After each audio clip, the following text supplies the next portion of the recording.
If you're a big fan of Spotify, you'll see that I've been slowly, gradually releasing all the prior conversations there in a pretty clean and higher quality format. My name is Michael Guide. I'm publisher of the Lead Lag Report. It's showing me if they are here as Ellen Wald, who's got a great following, knows quite a bit about the oil market. I think this will be a really enlightening conversation. But Ellen, for those who are not familiar with who you are, talk about your background. How'd you get involved in the energy and oil space, and what are you doing now? I probably came to this from a different background from most. I am actually a historian by training. I have a PhD in history, and I was really interested in the relationship between business and government abroad. And so I really looked at for my dissertation was the Middle Eastern oil industry and American and British oil companies that went abroad into the Middle East and developed oil resources there and how that worked out. And that kind of led to a larger interest, especially in certain oil companies like the Anglo-Iranian Oil Company, which became BP, and Aramco, which is the big oil company in Saudi Arabia. And I kept that interest as opposed to the historical one that you will sometimes see me making history comments. And I kind of followed that story through with Aramco up to the current day. And I guess I could get into the scene when it all kind of started in the end of 2014 when by not cutting production at the OPEC meeting, and suddenly oil prices started to plummet, and everyone was wondering, well, how's Saudi Arabia going to survive? They make all their money off of oil. And I realized that I had the answer to that because I understood where the Saudis were coming from and what Aramco is all about. And I said, they're not going to have any reason to cut production. They can survive much longer than anybody else can. And that's kind of where everything got started and where I came up with the idea for my book, Saudi Inc. And right now, I kind of teach on the side. I teach Middle Eastern history, but most of the time I am running an energy consulting business.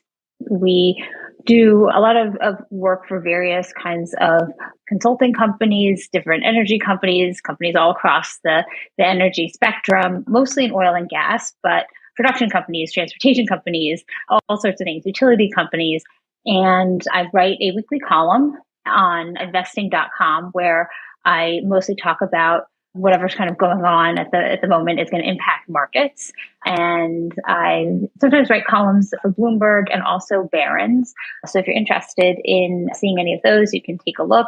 My most recent column for Barron's is actually something I might want to talk about, which is I actually wrote it last November, but it kind of explains what's happening with people's electricity bills now. So if you are looking at your latest electricity bill and you kind of had a mouth drop kind of take, like your mouth, you're like, oh my God, I can't believe it's that expensive.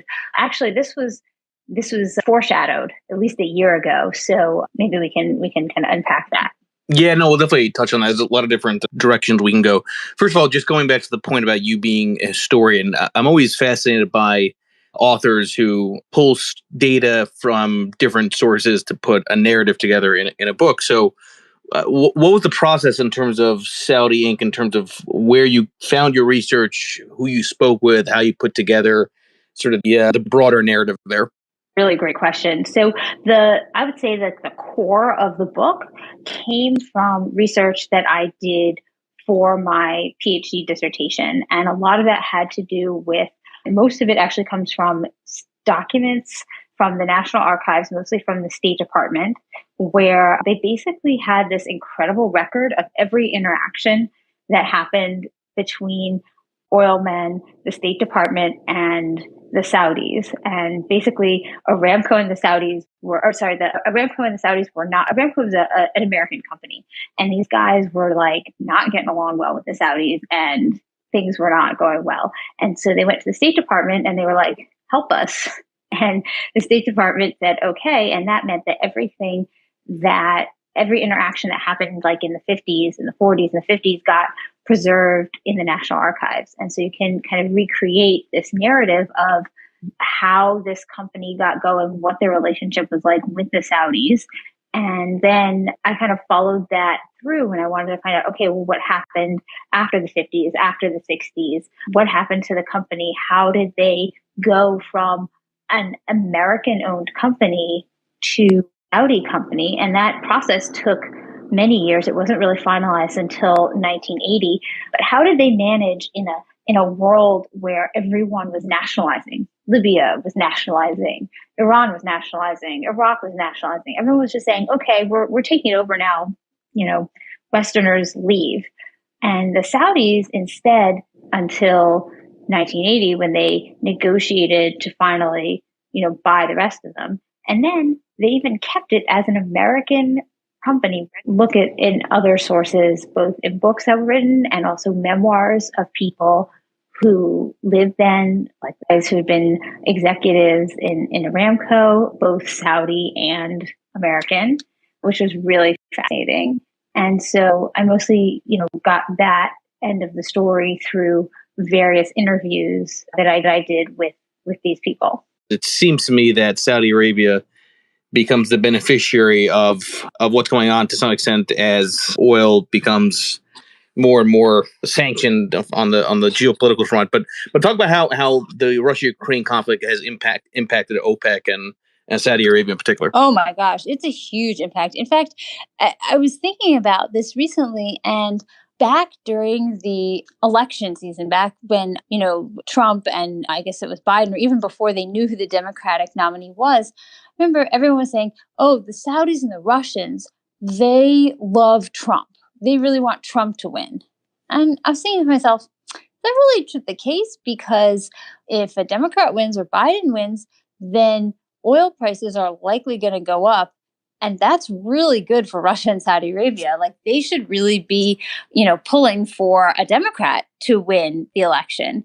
And in some ways that has, basically what's been borne out. Saudi Arabia is now in an incredibly good financial situation because the price has gone through the roof. And Russia as well. Russia probably would not be able to, do what it has done in Ukraine if it hadn't had, this period of rising oil prices, and even with the sanctions, which have not actually been fully implemented. They're not due to really have to be implemented until December. So right now we're just seeing a lot of self-sanctioning that doesn't have any consequences. But had it not been, if oil prices had not been this high, then it's entirely possible that they wouldn't be able to do what they are doing. So I think it's kind of interesting to look back and see, how things have worked out for them. But it's definitely been a very, the Saudis have definitely benefited from this. Their markets, I would say, are shifting somewhat. Some people have said like, oh, Russia is now supplying so much more to China, and that's maybe pushing the Saudis out of the China market. And I don't think that are quite as worried as some people are saying, because one of the things to remember is that Saudi Arabia and especially Aramco's relationship with China has been being built, it was started a long time ago, and they've really built it up in a way that actually kind of makes it impossible for them to be totally pushed out of the market, because they have these long-term contracts with refineries that they have stakes in that basically require these Chinese refineries to buy a certain amount of Saudi oil. I don't think they're quite as concerned about, say, losing market share in China to Russia as some might be. And so they're, I'd say, in a fairly good position here in terms of prices and the market. They're able to both sell a lot of oil to Asia. They've raised their prices to Asia. And now they're suddenly seeing, hey, Europe now wants to buy more of their oil. And it's not a new market for them, but it's like an old market has come back to say hello.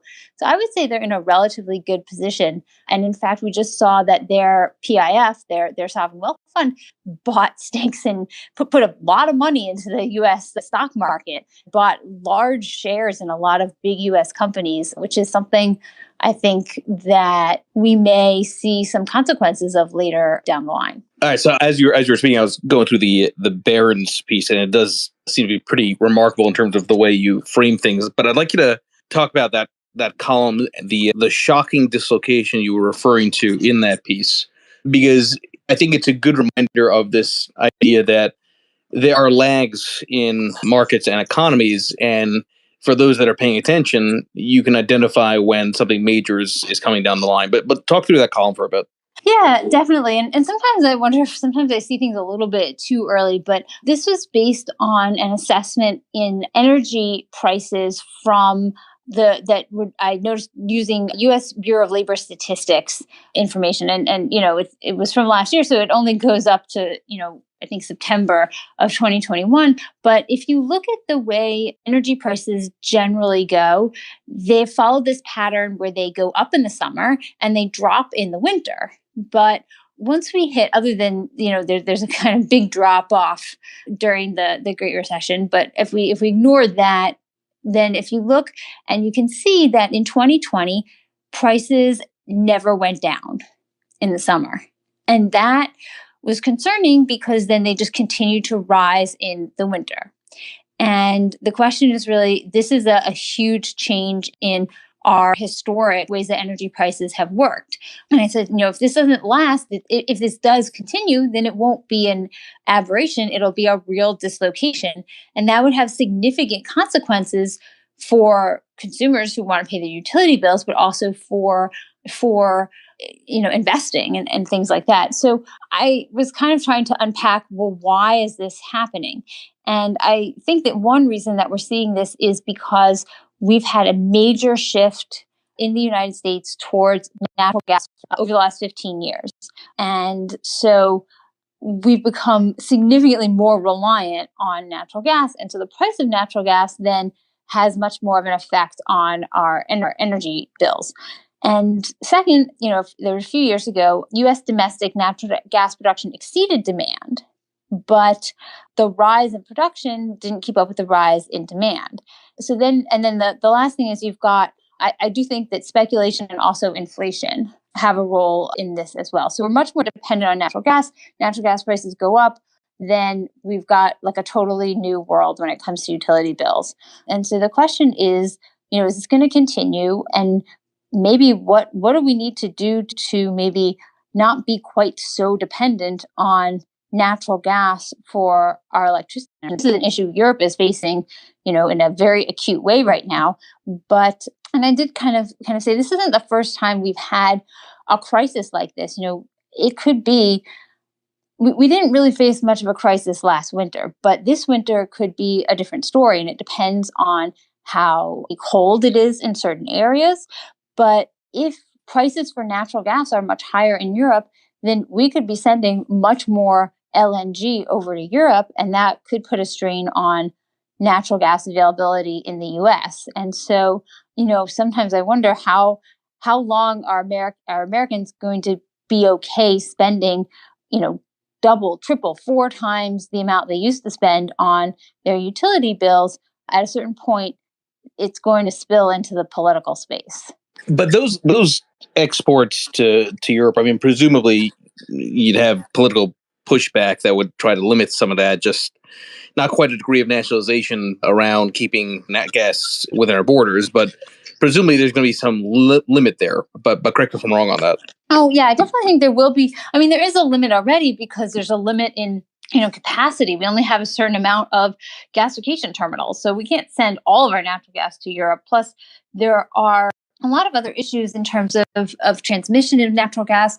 We could use more natural gas. We could produce more natural gas, but we need to be able to get it from point A to point B. And if we don't have the pipeline infrastructure in place, then we can't drill for more natural gas. So it's kind of like a problem is we need more capacity, but no one wants to build it because pipelines, have this bad reputation, even though they shouldn't. No one wants to spend money to build a pipeline that they're not absolutely sure they're going to get the money back on. It's very complicated. And I think the problem is especially acute in the Northeast, particularly because on top of this issue, you've also got politicians and lawmakers passing laws basically prohibiting more natural gas pipelines or prohibiting these things from being built, with this idea that somehow either, in my mind, they think that like unicorn dust and fairy wings are somehow going to, power their heat and electricity through the winter. But they somehow believe that like wind turbines and solar farms are going to provide adequate heat and electricity, which is, in my mind, a complete fantasy. But the more they push for this, the worse the problem is going to get for the people and the consumers. Okay, so this goes to a long-running theme with several other thought leaders I've had in prior spaces, whether it's Stephen Schork or Anas Al-Haji or Alex Epstein, sort of this narrative out there that we're in this place because of bad policies, not just in the U.S., but globally. I want to drill down, pun intended, into what specific policies have been problematic. We'll talk about ESG, but I'm more curious about what is it that made us get to this point in terms of legislative actions preventing, to your point, pipelines and things like that to meet demand? Yeah, so I would say it's not totally political or policy problem. In some cases, it's also just an economic problem, but that could have been averted with better policies. And so I do think that the policies are an issue. I can talk, maybe I'll give an example specifically about, say, New England, which is a cold, dark place in the winter. I used to live in Boston. It's very cold. It can get very, very cold there. And also a lot of the houses there do get heat by natural gas directly. So power plants in the area both use natural gas to generate electricity, but they also they're competing for natural gas with the natural gas that's going directly to, say, to consumers, residential and commercial consumers. And in general, what happens is those residential and commercial areas get filled first, and then the power plants get second. And so if they can't get enough natural gas, or the natural gas becomes too expensive because there's less available, they will then turn to burning coal or oil to generate electricity. And then they run into problems because then they exceed their emissions allocations and everyone gets angry and things get more expensive. So a couple of years ago, I think it was about maybe 4 or 5 years ago, there was a serious cold snap there, to the point where the utilities were concerned that they were not going to be able to generate enough electricity. And they wanted people to know that the reason they couldn't get enough natural gas was because there just wasn't enough pipeline capacity. There's plenty of natural gas available. They just couldn't access. And they even had to they bought some LNG cargoes from Russia, and that actually made headlines. But people don't realize this, and a lot of people support. There have been ordinances passed even in towns like Brookline, which is like a suburb of Boston. Says, they passed an ordinance that says no natural gas pipelines, no new natural gas hookups. So any new construction has to be built without any natural gas hookup. It's not just your stove, it's also your heating. So then how do you get heat? Well, you have to have an electric heat pump. So I don't know how many people have ever tried to heat any kind of building or structure with just an electric heat pump in the winter in Massachusetts. Let me tell you, you're still really cold. You will need a secondary source, either floorboard heating or a furnace or something else. It's just not sufficient. And even the ones that they tell you are rated for like -40, they're lying. They don't work. I've been there. I've tried it. It's just, you're just going to be cold. And so I think that because they claim that these electric heat pumps are sufficient, they then pass laws saying you have to do this, you have to electrify. Well, what does that do? It doesn't mean that you're not using natural gas for your heating. It just means you're using electricity for your heating, which is still using natural gas because they're still burning natural gas at the power plant. It just means you're not necessarily seeing it. Plus, you're still cold.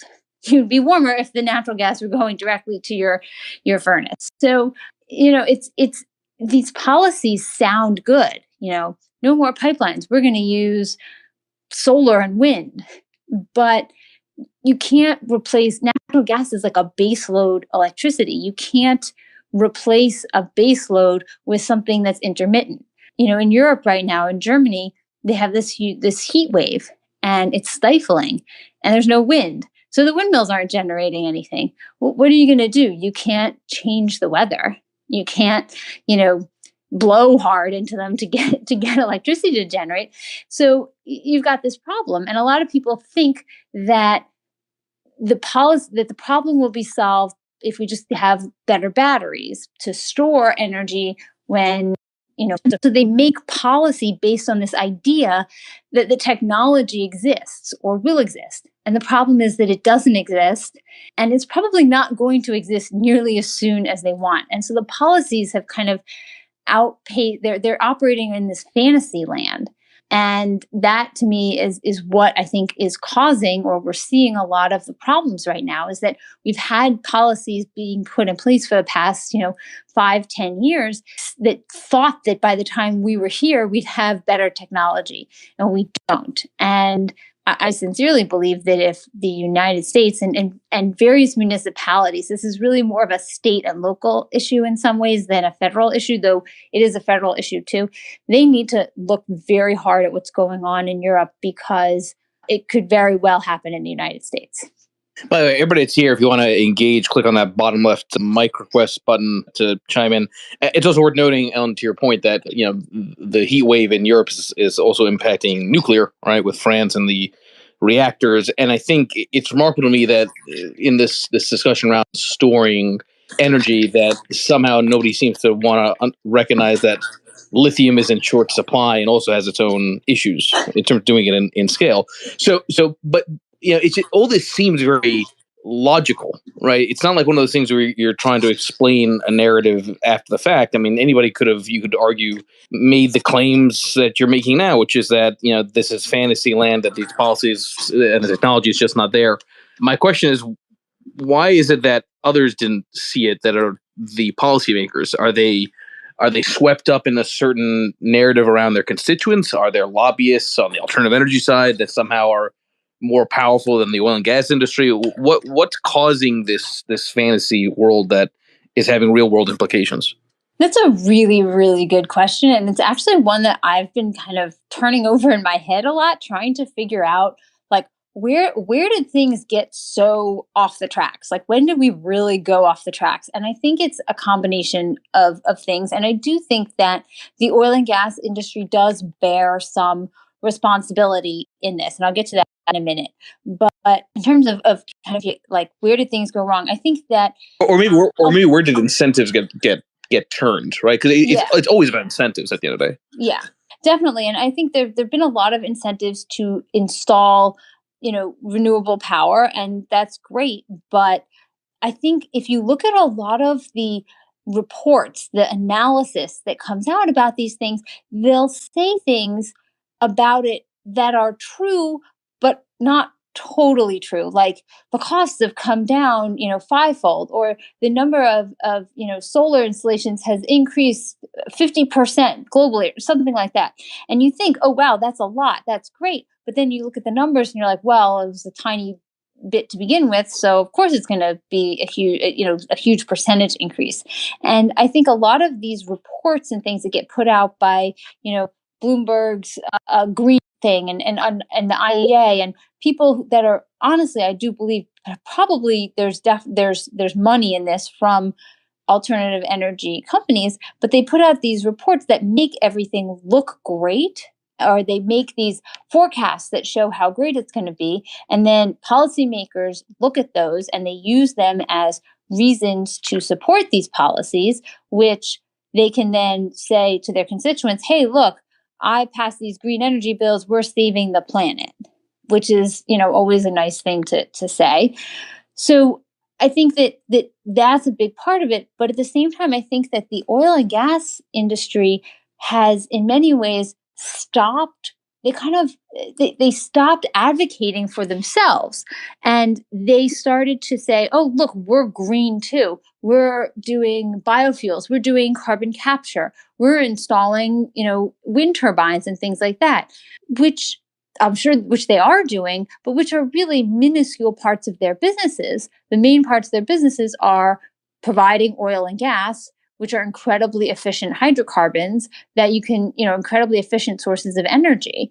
And they stopped reminding people that that's what they do, and that in doing that, we are able to fairly cheaply power our modern way of life. Because if you look around, there's almost nothing that you would have if we didn't have oil and gas. I mean, plastic is in everything. That's oil and gas. The food you eat is grown with fertilizers. That's oil and gas. I mean, it's so deeply a part of our modern existence, and they stopped reminding people of that. And I think that in some ways has meant they kind of dropped the ball. They're like, yeah, we get it. We're bad polluters. Here's all the good things we're doing, even though those good things are really quite small in terms of their business. And I do think that has made people much more willing from the policy standpoint to say, yeah, full speed ahead with the, energy transition, when in fact we can't go full speed ahead with the energy transition because we still need oil and gas. That's fascinating. I've never heard it framed in those terms, that it's also the oil and gas industry's fault for not being proactive in countering the green narrative around alternative energy. Yeah, and it's something I've kind of been thinking about for some time, and I think some companies are starting to both realize this, but also realize they have to maybe say something. And I think part of the reason that they've stopped wanting to say something is because I think they feel like they need to do penance in some ways, or maybe it's because the executives think they won't get invited to the, parties in, DC or New York if they're not, adequately showing how green they are. But some oil companies don't have to do this. To go back to Aramco, they don't have to apologize for who they are because everybody's going to buy their oil anyway. And in some ways, the oil and gas industry, other companies too, Exxon, Chevron, they're not worried about people not buying their product. I mean, maybe they were during the height of the pandemic when no one was driving and no one was flying. But, assuming that we don't have a situation like that, they're not concerned that people are not going to buy their product. They know that they've got customers. So maybe that's part of the reason that they stopped basically like advertising, how great oil and gas is. Look at all the things, the glasses you wear. We're responsible for that. The contact lenses you wear, the, refrigerant that keeps your, things cold. I mean, you could just make a huge list of this, and they haven't reminded people. They haven't told people, hey, we're the reason that you have all this stuff. But we did see the CEO of Aramco, I think he said it at the last CERAWeek, where he basically came out and said, like, the world needs us. We provide vital things for the world. It's interesting to see, that he's the one who said that, but say the CEO of Exxon is not necessarily going around saying that. Let me reset the room for everybody that's here. First of all, please, everyone, make sure you follow Ellen Wald here. Click on her profile picture. It won't take you away from the space. Then click follow. And obviously check out her book, Saudi Inc. on Amazon. My name is Michael Guyot, publisher of the Lead Lag Report. Again, joining me for the remaining half an hour here, Ellen Wald. So I named the space The Great Oil Lie. And, the thing with naming spaces is that it's no different than journalism. You need some degree of clickbait to get people to want to pay attention. Believe me, I don't like clickbait just like everybody else, but the reality is that it does often work. So it's easy to say and critique it, but the reality is that's how you do get attention, unfortunately. But what I was really referring to on this great oil lie is this narrative that's out there, especially by politicians, that there's a degree of gouging going on, that these prices really should not be so high. These oil and gas companies are making money hand over fist, and now we got to tax them. Debunk, or maybe don't debunk, that narrative, because it seems to me that does not help with having a real national conversation around where we are today. Yeah, I love that. Oil companies are making profits, therefore they're bad. Well, what is a company supposed to do if not make profits? That is their first and foremost, that is their fiduciary duty, is to bring value to their shareholders. So I think the idea like, oh, we have to, punish them for making money, that idea is in and of itself is quite a challenging thing. But I think people say that, or politicians say that, because it plays really well. So they're price gouging you. Well, they're not price gouging you. And first, the idea that they were blaming the gas stations, because, well, that's where you see the price of gasoline. So clearly those are the people who are setting the prices, and they're the people who are gouging you. Well, that's really awful, because most gasoline stations in the United States are owned, are basically, like, they're not small businesses, but they're not huge corporate enterprises. Just because it says Chevron on it doesn't mean that, the CEO of Chevron, or that Chevron owns it. It's a private, thing that is, they're just licensing that. And it turns out that gasoline stations make most of their money off of the convenience store. So people come and they buy gas, and then they go in and they get a soda, and, they get, a snack, and that's where they make more of their money. Or maybe they also get their car washed, and that's where they're making more money. They're not really making very much on oil and gas, and on gasoline. And so they have to be, because of the way that they buy gasoline, they tend to react very quickly when oil prices go up. And yes, the largest component in gasoline is crude oil. And so that's what, I think it's like 60% of the price of gasoline is the price of crude oil. So they have to go up as soon as prices go up, because they have to buy for the future. But then people are like, oh, well, as soon as it goes down, why aren't they going down quickly? And there's just an extra lag time, because they have to make up for the fact that when prices started going up, because of what was purchased before. It's kind of complicated, and I understand why people get really upset about it. But the prices do go down as crude oil goes down. It's just not quite as fast as you notice them going up. So the anger towards the gasoline station people is really, I think, misfounded.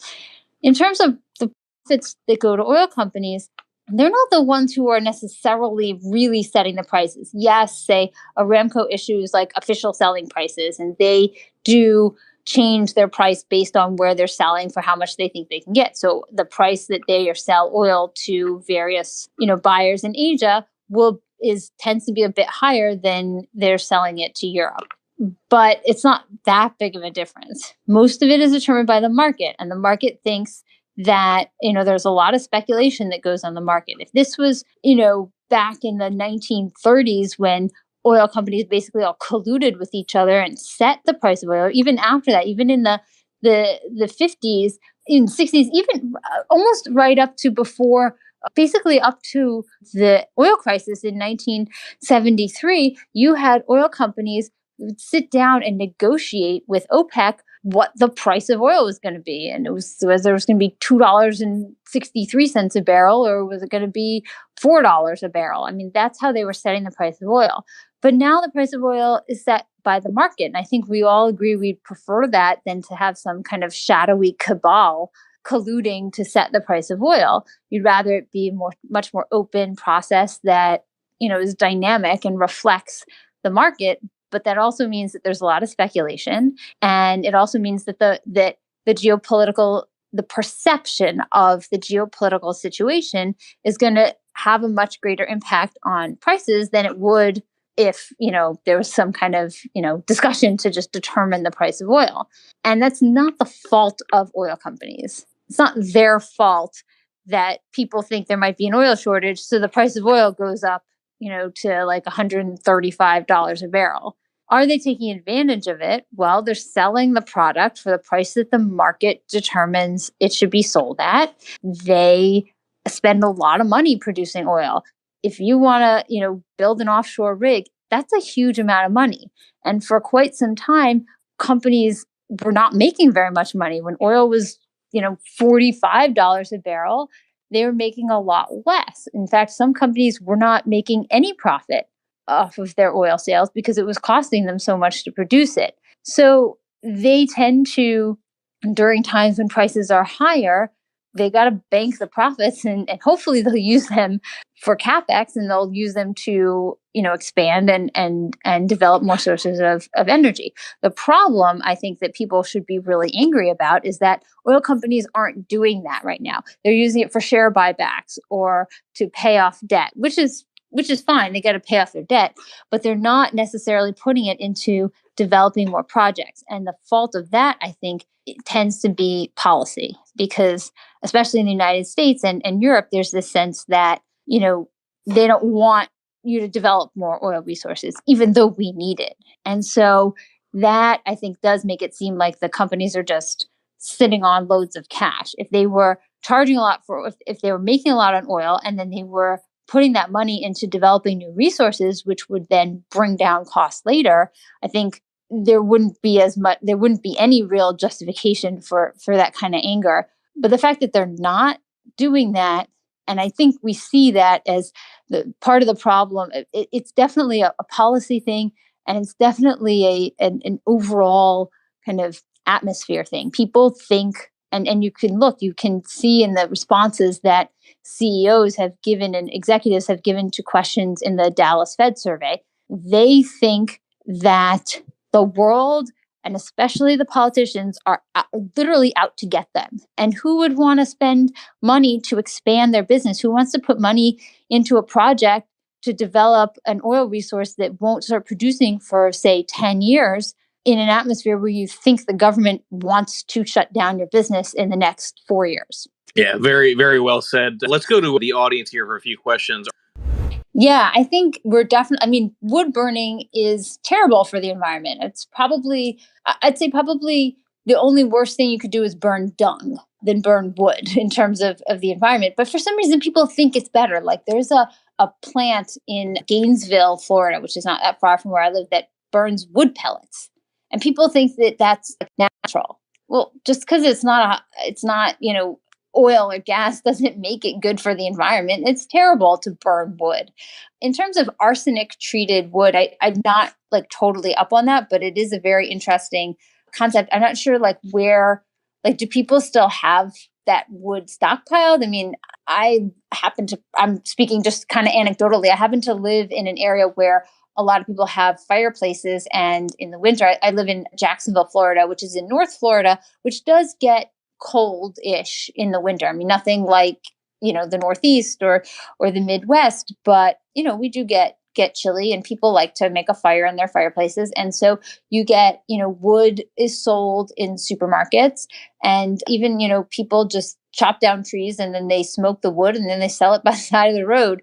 In general, people tend to buy new wood every year. You can't really keep it from year to year. It gets buggy and it decomposes. I'm not sure does the arsenic treatment keep it from decomposing and whatnot. So I would just, I think that's maybe a slightly bigger picture. Plus, I don't think people in cities, if you live in an apartment building, I don't know if you're going to be able to get a wood burning stove.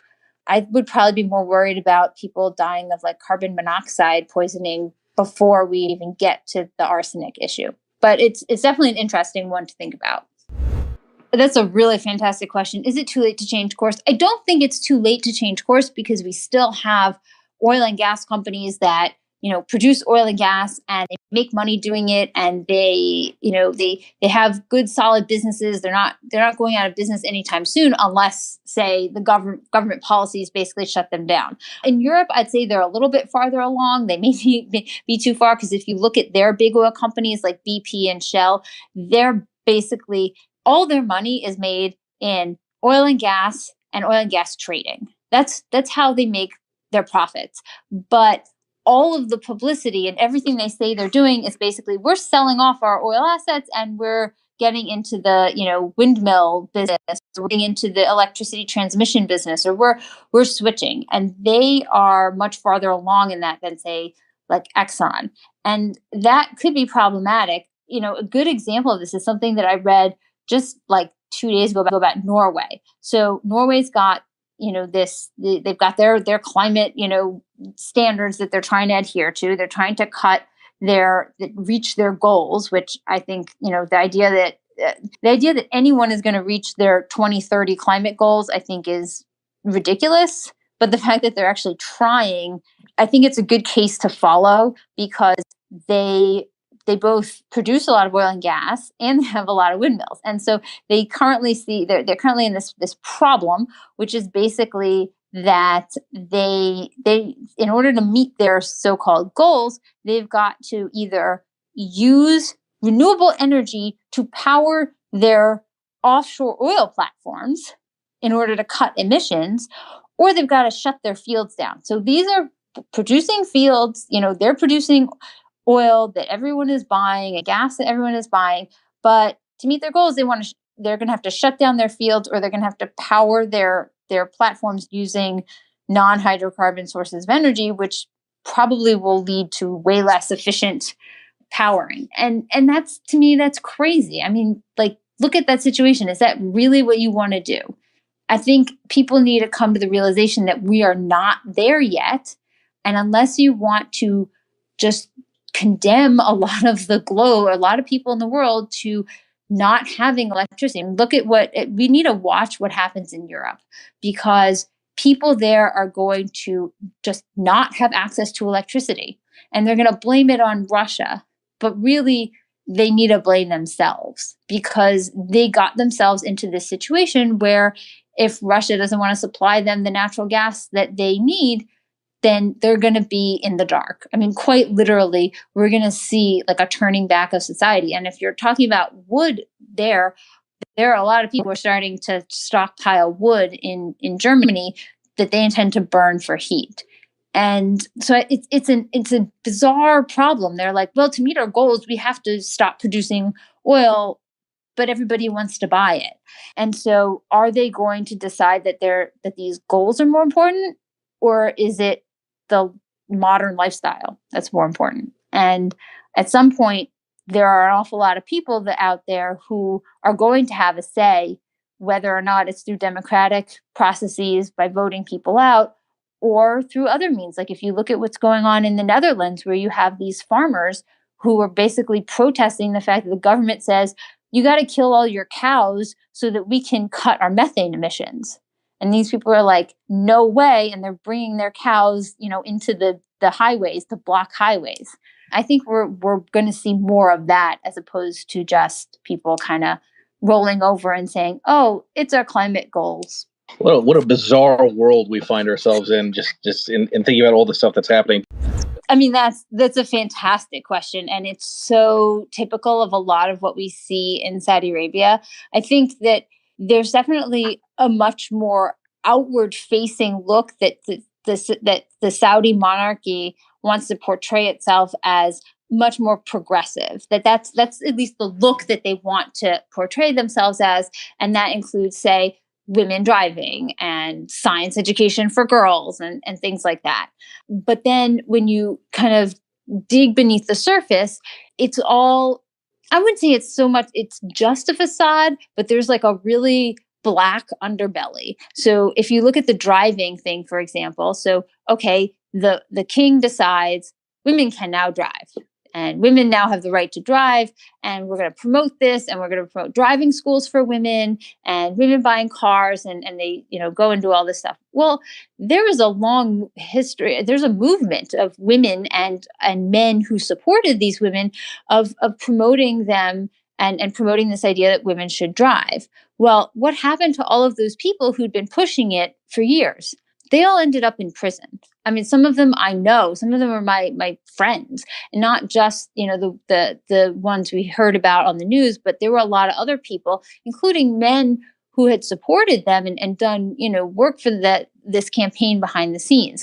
So they all ended up in jail, because the point that I think that they wanted to give was, everything you have comes from us, comes from the monarchy. They didn't want to acknowledge that there had been other people who fought for this. And if they were concerned that they couldn't control these people and control what they might say, then they had to be jailed. And this is a problem that Saudi Arabia has, because they don't have a very strong censorship system. It's not like the Soviet Union, where there's like an iron curtain and people didn't know what was actually what life in the West was like. They were told that life in the West was horrible and nobody had anything, and they were all evil capitalists who, just were trying to backstab each other. And then suddenly they, kind of opened up. And people saw, oh my God, life in the West is actually great. And they have all sorts of products and consumer products that we don't have. How could it be that bad? So Saudi Arabia never did anything like that. They never tried to prevent people from learning about life elsewhere. You can go on the internet and basically do whatever you want. Now, they surveil people and you can get in trouble for what you say and what you do, but it's not like you can't access things.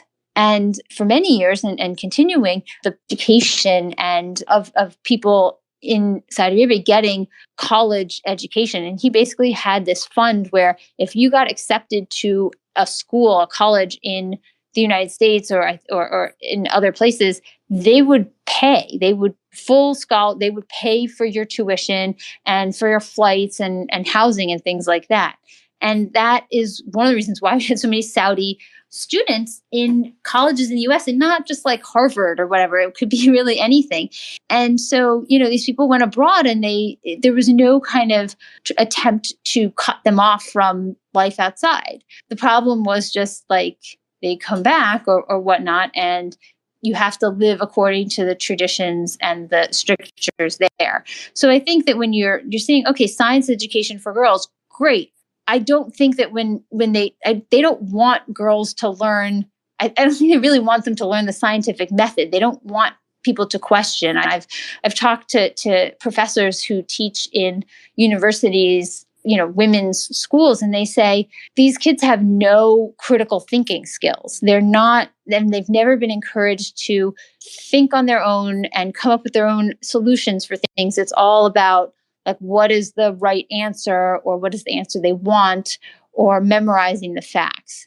And that's a much deeper educational issue. And so, when you say they want science education for girls, they want girls to go and become lab techs or work in labs, and they want to take these nice pictures and show it off. Do they want someone who's really going to think critically about, say, whether it's actually beneficial to put parks on the top of buildings in Riyadh? Is it really beneficial to use so much water to put trees in? Are there better ways? If someone did that, then they would start questioning what the government's plans are, and that's no good. So that's kind of my assessment of where things are. Exactly. Oh, without a doubt. And I think it's even beyond that. They're focused on what's coming out of the tailpipe when, if you have an EV and say you get a Volvo plug-in hybrid or whatever they're making. I mean, these Volvo cars are like gorgeous and amazing and everybody loves them. Great, wonderful. Okay, say you plug your hybrid in Minnesota in April or March. You're going to charge that car on energy that's being produced from a coal plant. And you can actually go on the EIA website and see what the energy mix is at any given time in any given place. And so you will know what your car is getting its electricity from. And just because you live next to, a nuclear plant doesn't mean you're charging your car from nuclear energy. Or just because, there's a solar farm or you have solar panels on your house doesn't mean that your car, when you're charging it at home, is necessarily getting its energy from a cleaner source. So I think it's what you're saying. They need to also look at the components. Look at the components of a battery. How much damage is done to the atmosphere and to all sorts of other things by producing that battery. And like you said, producing that cup holder or producing the, coating that goes on the windows. I mean, all of these things can be, are made with hydrocarbons, in fact. So I think it's really a false thing to say that like EVs are going to, reduce so much energy consumption in the transportation sector. They're not unless we drastically change both the way that we use them, the energy sources that are powering our modern life, and what they're made out of. That's a really good question. So when it comes to the question about like the monarchy versus the religious establishment, which is generally Wahhabi, in the past they kind of had like a deal. So the monarchy is like, okay, we'll fund you and you can be the arbiter of religious cultural issues. And then you give and we, the monarchy, we draw our legitimacy from you, from the religious establishment, which is kind of the Wahhabi type of Islam. And so it was kind of this compromise where they both kind of legitimated each other.